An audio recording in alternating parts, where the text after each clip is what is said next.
Assalamualaikum warahmatullahi wabarakatuh. Hari ini kita akan buat video tutorial cara stek daun jeruk lemon ya. Langkah pertama adalah cari daun tangkai yang memiliki daun yang besar dan tebal ya. Jadi daunnya dipotong di bagian paling bawah ya, ada memiliki tangkainya ya. Tangkai daun ini tersisa seperti ini karena di sini nanti akan terbentuk kalus, di bagian potongan ini akan bentuk kalus dan akan berakar ya. Jadi jangan terlalu pendek ya pangkalnya ini. Jadi kita potong habis dari ranting ini, kita potong rata terus ya. Jadi tersisa tangkai daun sekitar setengah senti. Jadi paling bagus itu daun yang besar ya, daun yang besar dan tebal ya. Oke, sudah selesai semua, kita pisahkan daun dari ranting. Nah, nanti kita akan lakukan steknya daun yang besar seperti ini, yang tebal-tebal, yang besar. Sekaligus juga daun yang rusak-rusak seperti ini bisa nih di stek ya. Karena selama dia masih punya tulang daun, masih bisa di stek ya. Karena sebenarnya ini steknya stek tangkai daun sebenarnya. Atau stek tulang daun ya. Karena ini tulang daun ini bisa di stek, bukan daunnya ya.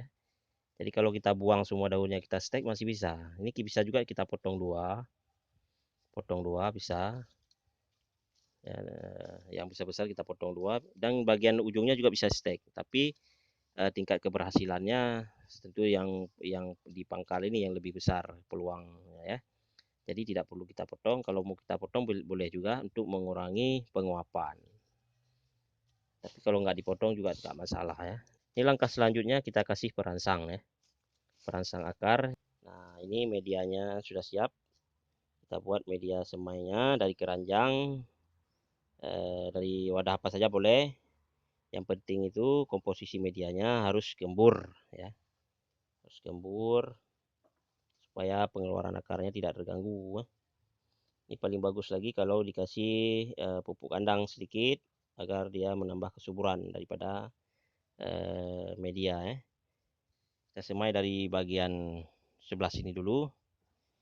Kita buat alurnya, buat alur dulu seperti ini, buat alur dulu. Dikasih perangsang dulu, baru ditusuk ke sini. Atau bisa juga kasih perangsang dulu nanti baru di stek. Tapi kalau mau langsung disusun seperti ini boleh. Susun, kasih perangsang, susun terus ya. Diganjal sedikit. Bisa rapat-rapat seperti ini ya, ditindih-tindih seperti ini. Tempet-tempetan. Kemudian ini boleh bolak-balik ya. Dari daunnya boleh bolak-balik, nggak masalah. Atau bagian atas boleh juga, nanti kita rebahkan sini dia berada di bagian klorofilnya ada di atas, boleh juga ya. Ini kalau misalnya kita balik seperti ini, kan kita mau rebahkan ke satu sisi, tapi nggak masalah juga sebenarnya karena nanti juga akan bertindih dengan daun yang lain. Jadi mau kita bolak-balik nggak ada pengaruhnya ya, nggak masalah dia. Karena nanti setelah kita lepas itu jadi masalah ya. Jadi lebih cepat dia pertumbuhannya kalau nanti cepat dia bisa menangkap cahaya sinar matahari. Sudah siap diatur satu baris seperti ini, bisa langsung direbahkan ke satu sisi, ini maksud saya ya. Rebahkan satu sisi, kemudian kita buat lagi alur satu lagi di belakangnya, begini ya, begini ya. Kemudian terus kita susun dulu daun-daun yang bagus ya. Nah, kalau sudah kita susun satu baris itu akan lebih mudah karena waktu kita susun sudah ada penahannya dari depan. Oke, sudah lebih jelas ya dari arah sini. Kemudian kasih dia perangsang, susun terus, kasih perangsang, susun. Jika sudah penuh, tutup dengan tanah seperti seperti ini, direbahkan sedikit ke sana, ditekan ya, kemudian buat alur lagi di belakangnya di sini, kemudian terus seperti ini sampai dia penuh ya. Nah, sudah kita susun semua yang daun-daun yang bagus, daun-daun yang utuh, sampai dari yang besar sampai yang kecil. Jadi dengan stek daun ini kita bisa melakukan stek dengan jumlah yang cukup besar ya, cukup banyak ya. Jadi ini salah satu kelebihan stek daun ya. Kekurangannya, stek daun ini butuh waktu dia untuk membesar ya, waktu tentu untuk menjadi bibit yang siap ditanam di lahan tentu butuh waktu yang lebih lama ya. Jadi ada kelebihan dan ada kekurangan. Langkah selanjutnya kita siram ya.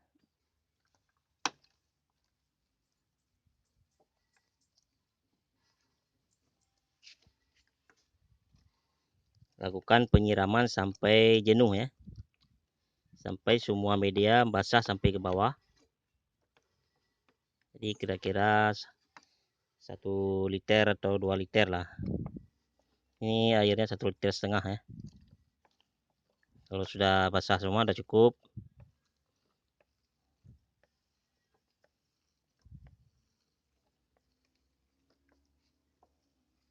Kalau ada gembor lebih bagus lagi ya.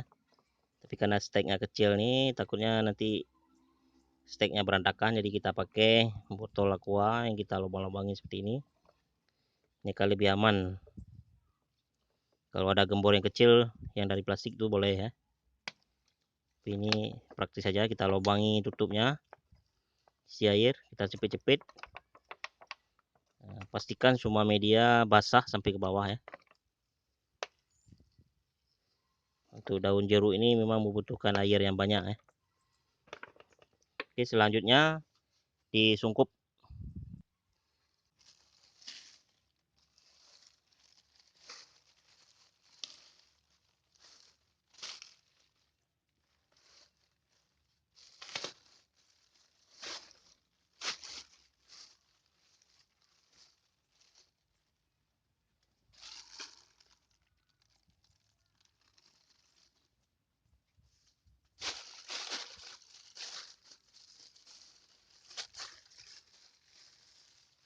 Jadi disungkup dengan plastik kresek, di ujungnya ini diikat supaya di dalamnya vakum ya.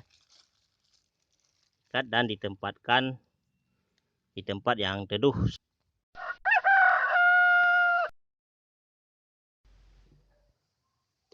Kita langsung bongkar satu persatu, gemburkan dulu.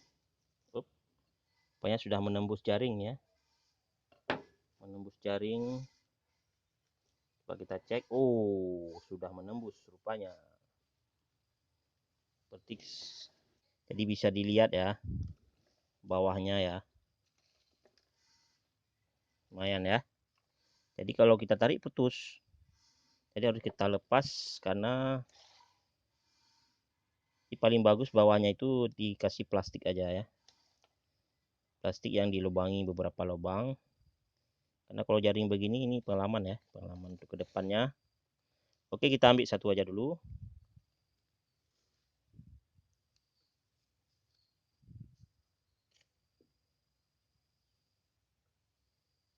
Jadi belum mengeluarkan tunas, masih daun utuh ya, sudah berakar ya. Nanti dia akan keluar tunas di bagian pangkal ini, pangkal daun ya. Jelas nggak ya?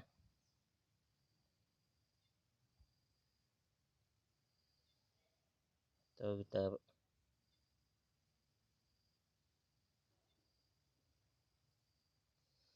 oke, satu kita coba lepas satu persatu. Ini sudah menembus jaring.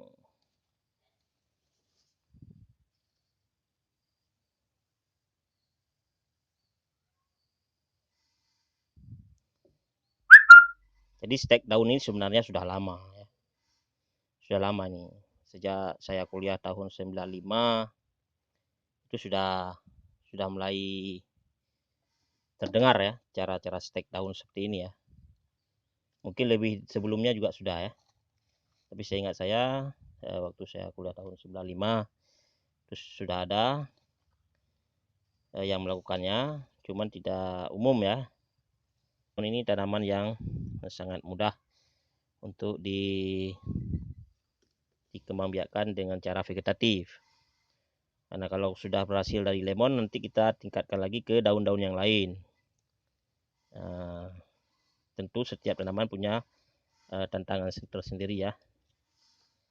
Ini ya.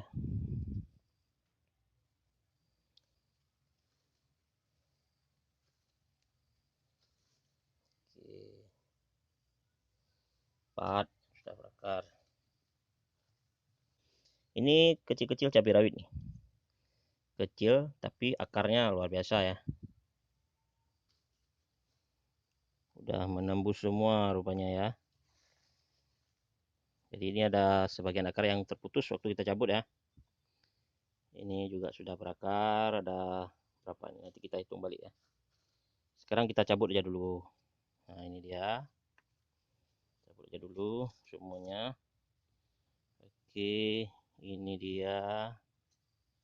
Alhamdulillah, kecil sekali akarnya. Tapi sudah berakar lah. Ini juga kecil akarnya. Kalau yang kecil-kecil akarnya mudah kita ambil ya, karena tidak tersangkut dengan alasnya jaring yang di bawah ya. Jaring plastik. Tapi kalau sudah ya nggak bisa dicabut, berarti ini sudah tembus ya. Harus pelan-pelan ya. Ya, kecil-kecil cabai rawit nih. Berakar. Waduh, ini lagi kecil-kecil cabai rawit nih. Rupanya yang daun kecil banyak sekali akarnya bagus ya. Mungkin ini ada pengaruhnya nih. Ini daun yang kecil, akarnya banyak. Ya, bisa diperhatikan ya. Ya, mungkin ini, nah ini ya, guys. Ya, kalau yang kecil akarnya, nanti buat teman-teman yang mau menerapkan stek ini, yang daun besar tuh dipotong 2 aja. Diambil yang bagian bawahnya. Yang bagian ujungnya bisa juga stek sebenarnya. Dipotong 2 aja.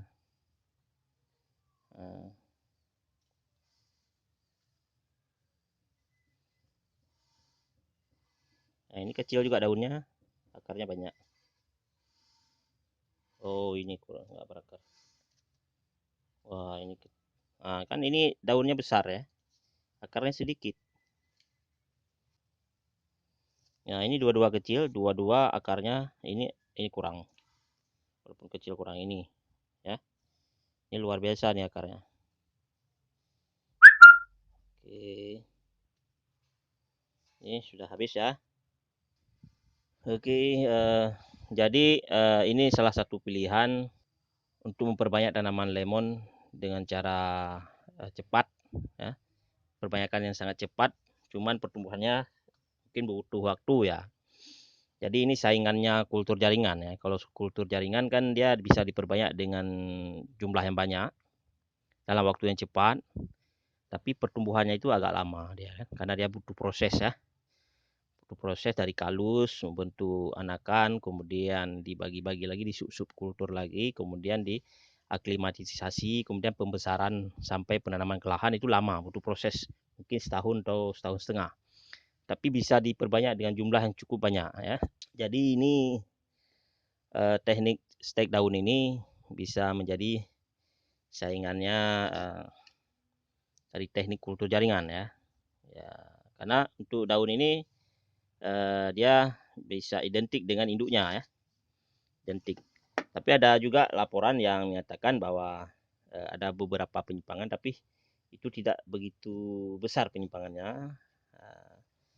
Tapi kebanyakan sangat jarang terjadi penyimpangan dari pembiakan vegetatif ya, kecuali terjadi mutasi ya, seperti pada grafting atau penyambungan dengan antara 2 batang yang berbeda dari induk yang berbeda, itu akan mempengaruhi tanaman baru, tanaman yang baru lah ya. tanaman yang disambung atau tanaman yang di stek. Kalau di stek sama di cangkok itu biasanya 100%, 99% itu identik dengan induknya ya. Jadi ada 1% kemungkinan apa penyimpangan atau mutasi, bisa jadi oleh faktor alam, bisa dari proses kimia yang terjadi pada tanah, ataupun proses fisiologis daripada tanaman itu sendiri ya.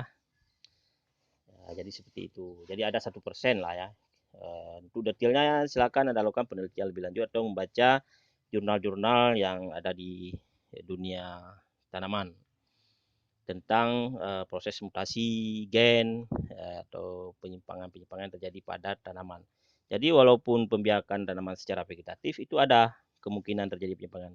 Sekian dulu yang bisa saya share pada hari ini. Mudah-mudahan video kali ini bisa memberi semangat kepada teman-teman semuanya untuk melakukan stek daun seperti ini. Jika Anda ingin punya bibit yang cepat ya, yang bisa Anda perbanyak. Alternatif lain yang bisa saya sarankan lah yaitu stek ranting. Stek ranting seperti pada video saya sebelumnya itu juga sangat mudah dilakukan dan lebih cepat. Pertumbuhannya lebih cepat daripada stek daun ya. Kalau stek daun ini kita harus menunggu lagi keluarnya tunas. Tapi dengan seperti ini bisa dilakukan jutaan bahkan jutaan dalam waktu yang sama dalam ruangan yang sempit ya. Bisa jutaan, bukan ribuan lagi, jutaan ya. Bisa kita lakukan. Jadi ini kelebihannya ya dibandingkan dengan stek ranting. Kalau stek ranting mungkin tidak bisa jutaan tapi bisa ratusan ribu ya. Jadi ini lebih banyak, lebih sedikit tempatnya, butuh tempat ya. Oke, sekian sedikit penjelasan dari saya. Mudah-mudahan bisa memotivasi teman-teman semuanya untuk terus semangat melakukan pembiakan tanaman secara vegetatif untuk kebutuhan bibit di Nusantara. Ya. Sekian, assalamualaikum warahmatullahi wabarakatuh.